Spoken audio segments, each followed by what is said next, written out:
G'day and welcome back. Just a very quick video today based on all the differences I have found on the 3 different supercuts that I've had the opportunity to muck around with.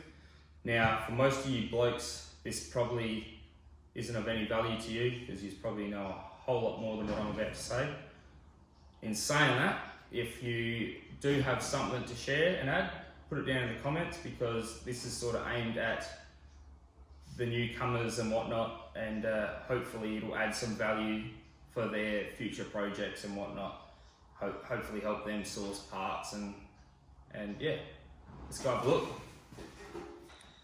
All right, first one's not so obvious unless you've got them pulled apart. I'm gonna start with my original mower, which I believe is the earliest of the 3. Each roller's 2-piece. The ratchet box sits in place with no fasteners. Has a little oil point there. You can see the little tube that goes down, runs down into the axle tube. No brass sleeves. Now they're not finished off quite as nice as the later ones. This part sits a little more inboard than the later ones. So if we get them.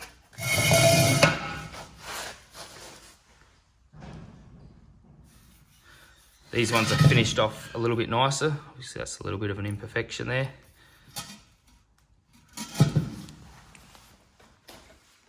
Each roller is a single piece on this later one.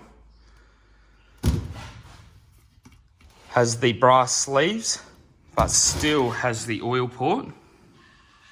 However, they're at different points of the roller. Just a wild guess, but possibly for the different style motors and the positioning, so they're still accessible. Another thing I did notice, these ones had quite a few cracks in them up this end, which I believe is the lack of material around the edge here. If you look at this one, they've got this piece in here, it sort of strengthens it up quite a lot. That's my theory. So this later one runs 6 paws each side, whereas the earlier one runs 2 each side. You see the difference in the shafts. Other difference in the shafts is the positioning of the collars due to the different offsets of the rollers. Because the earlier one is more inboard, the later one is more outboard. Appear to have the same size shaft diameters. Whereas the later model, I haven't physically pulled this apart, but I have had a look down in the hole here with the torch. Be a bit hard to see on camera. And they appear to be the exact same setup as or very similar setup to the Scott Bonnar Model 45. They got the PVC pipe in there, then they've got the ratchet boxes that bolt in, and yeah, they're a whole lot better. They've got the brass sleeves and no oil points. And that can actually be seen on the exploded drawings in files on the Scott Bonnar pages. While we're on the subject of the rear rollers, I could imagine there is a heap more different variants. One of which comes to mind is the aluminium rear roller, which Sean Neagle has been kind enough to send us in a picture to display on here. And they also have the aluminium side plates, which, while we're on the subject, we can see on the later model, they have the little cutout here, I assume to drop the roller shaft out without removing the side plate. Whereas the earlier model, no cut in there. Another obvious difference when they're side by side, these are the bolt holes that carry the sole plate, 1 and 2. And if we come back to the later model, there's a 3rd bolt hole. So I haven't physically tried to change them out, Although going by measurements, I think they do fit each other. Obviously, minus the third bolt. All right, the next one is a pretty obvious one, and that is the different drive types. You've got the chain drive on the earlier ones, and the later ones, we've got the belts with the reduction drives. And there's so many different variations of them, it's not funny. There's different positions. Every one of my counter shafts has got the keyway cut in a different position. I've even seen some that are over this side. I reckon the electric ones are probably over this side, are they? And there is some petrol ones that obviously have a engine that spins the opposite direction and have the drive over here. So many different variations of them.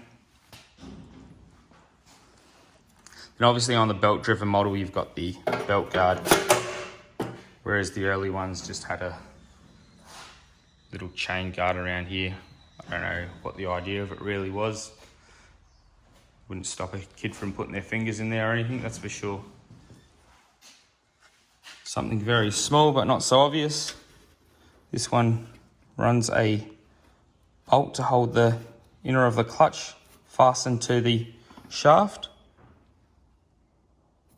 I don't know if there's a keyway in there as well, perhaps there is. Whereas this particular one had that tapered hole in there. I assume what they did is heated this up, pushed it in there, and then while it was hot, peened the ends over. That's my guess. I think that's how they've fastened them onto here. Anyone that's ever removed one knows that they don't come out without a fight. Although a couple of the blokes said to me, just run a roll pin. So I did, drilled it out so it's not tapered anymore, and I'll push a roll pin in there. I reckon Jordan Wall was one of the lads that said that, a couple other lads as well. So I can't see that being a big problem. Now, while we're poking around in here, I've been talking to Craig, the Supercut man, and we were discussing some of the differences, one of which being the different drum types. Now this one doesn't have a bush. It does have the little groove in here, a little grease groove, as he called it. Whereas I'd seen some pictures of drums that had a brass bush, which I would likely say this one would have. I don't know for a fact.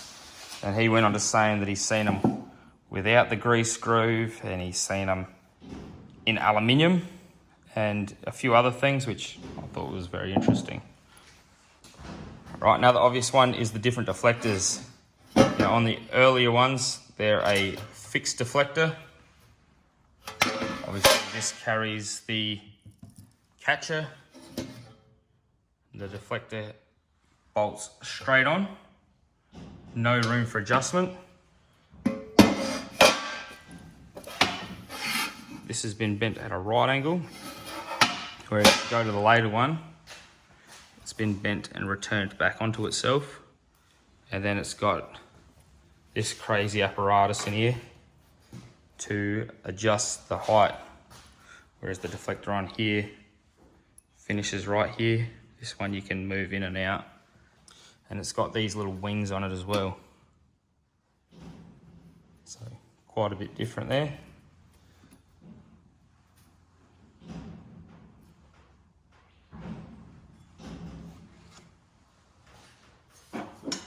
Where are we here? Not important, but another little subtle finish is the part that holds the reel adjuster. The earlier ones are tapered, the later ones are just square.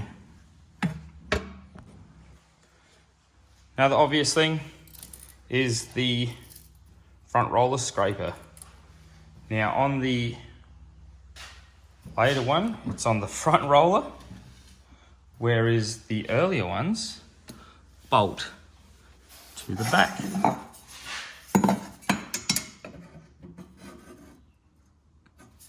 Now, there's another thing that makes that possible, this rear frame is rolled in this way, whereas on the later one, it sits like this.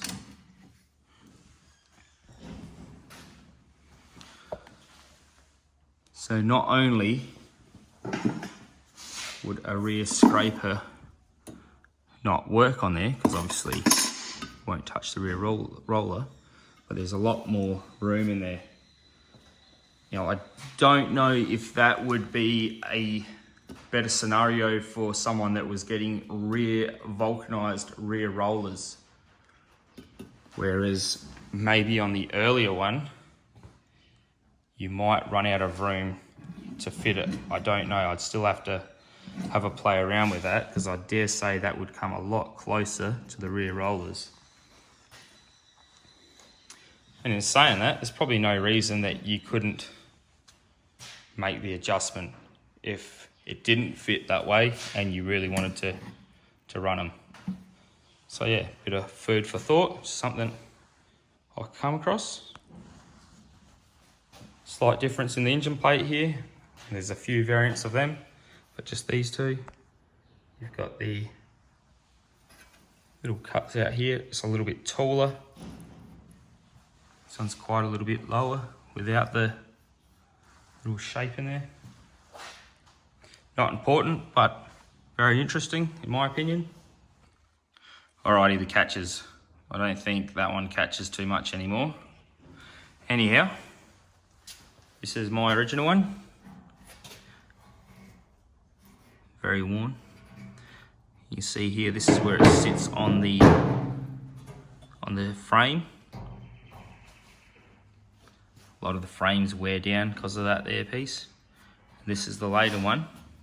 Similar setup, although it's got this little rubber stop in here, which I thought was pretty neat.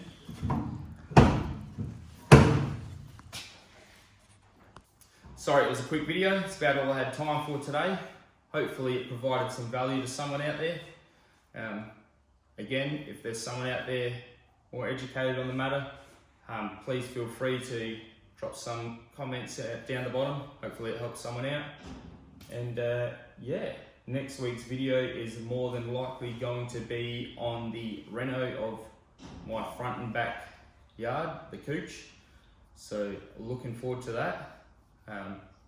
And even more so looking forward to it coming back. So yeah, hopefully we can get this mower done in time. Fingers crossed. Looking forward to pushing the old Supercut over it. So see how we get on. Until then, look after yourselves and we'll see you next week. Catch you, legends. G'day and welcome back. Just a very quick video today based